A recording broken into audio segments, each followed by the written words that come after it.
In this video, I'll talk about the 7 ways to create vibrant chromatic grays, those grays with color in them. And it's in my book, the Art Instruction Course, Color and Light, and I have a link to the book at the bottom of this video.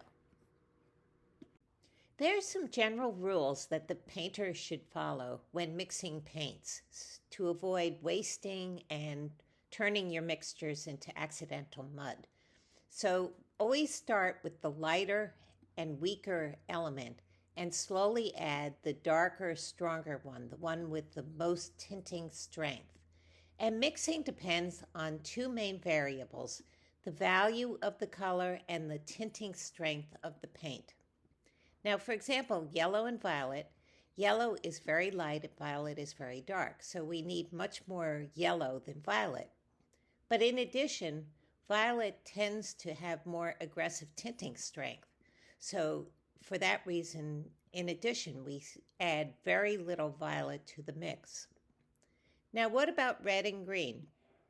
They have similar values, so you would think that you would mix them evenly. But green usually has more tinting strength, so you add less of it to the red.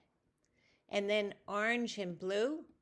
Blue is darker, and it's also a stronger paint. So you add less blue to the orange. I'm going to go through the 7 ways to mix your complementary pigments so they result in chromatic grays, meaning grays that have some color in them, as opposed to neutral grays which have no color. The first method is to mix the complements incompletely because it results in a beautiful range of semi-neutral colors. The second method is to mix a color with a near complement, like pure blue mixed with red-orange instead of its complement orange, so the pigments don't fully cancel each other out, and in this case you get a semi-neutral violet color. The third method is to vary the ratio of the paints. So in this case I took the deep dark alizarin crimson and mixed it with phthalo green, and if you add more red, then you get sort of a warm violet gray. If you add more green, then you get more of a forest green.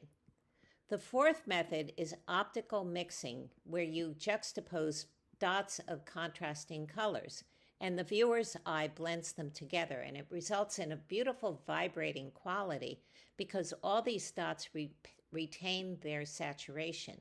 So you don't get the dullness caused by physically mixing paints together. The fifth method is glazing. You apply a thin layer of transparent paint, like this green paint, over a dry base layer of opaque paint.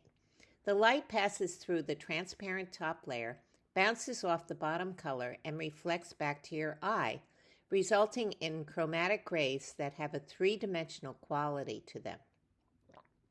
The sixth method is mixing transparent paints together.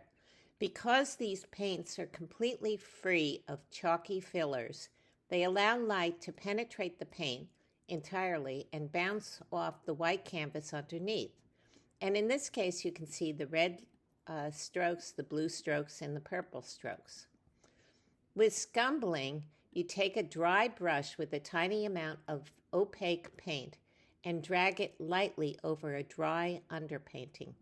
The tops of the textures of the canvas will catch that dry paint while letting the background peek through from the valleys of the canvas, and it creates a beautiful broken pattern. So check out my book, The Art Instruction Course, Color and Light. The link will be at the bottom of this video, and please remember to subscribe.